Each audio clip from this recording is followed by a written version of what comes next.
మల్కాజ్గిరి జిల్లా జవహర్ నగర్ ప్రాంతంలో ఎక్సైజ్ అధికారులు సోదాలు కలకలం రేపాయి.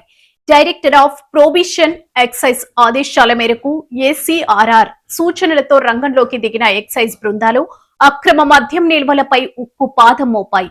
మల్కాజ్గిరి డిపిఈఓ ఏఈఎస్ పర్యవేక్షణలో డిటిఎఫ్ మరియు కాప్రా ఎస్హెచ్ఓ బృందాలు జరిపిన ఈ సంయుక్త దాడుల్లో లక్షల రూపాయల విలువైన విదేశీ మద్యం బయటపడింది.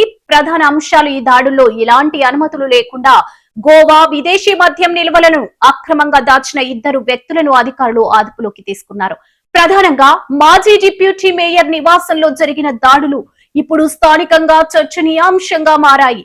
బాలాజీ నగర్ పరిధిలోని వెంకటేశ్వర నగర్ కాలనీకి చెందిన రెడ్డి శెట్టి మహేష్ ఇంట్లో అధికారులు సోదాలు చేపట్టారు. అక్కడ 51.55 లీటర్ల గోవా విదేశీ మద్యం 59 సీసాలు ఉన్నట్లు గుర్తించిన వాటిని స్వాధీనం చేసుకున్నారు. దీనిపై సిఓఆర్ నెంబర్ 31/2026 కింద కేసు నమోదు చేశారు. కేసు 2 బాలాజీ నగర్ మోహన్ రావు నగర్ కాలనీకి చెందిన మాజీ డిప్యూటీ మేయర్ రెడ్డి శెట్టి శ్రీనివాస్ నివాసంపై ఎక్సైజ్ అధికారులు మెరుపు దాడి చేశారు. ఇక్కడ పరిస్థితి మరింత దారుణంగా ఉంది. ఏకంగా 75.75 లీటర్ల గోవా విదేశీ మద్యం 112 సీసాలతో పాటు 129.66 లీటర్ల తెలంగాణ డ్యూటీ పేడ్ విస్కీ 251 సీసాలు లభ్యమయ్యాయి. ఈ ఘటనపై సిఓఆర్ నెంబర్ 30/2026 కింద కేసు నమోదు చేసి చట్టపరమైన చర్యలు నిందితులిద్దరిపై కేసులు నమోదు చేసిన అధికారులు బిఎన్ఎస్ఎస్ 2023 సెక్షన్ 35(3) ప్రకారం నోటీసులు జారీ చేశారు. ప్రస్తుతం నిందితులను బెయిల్పై విడుదల చేసినట్లు సమాచారం.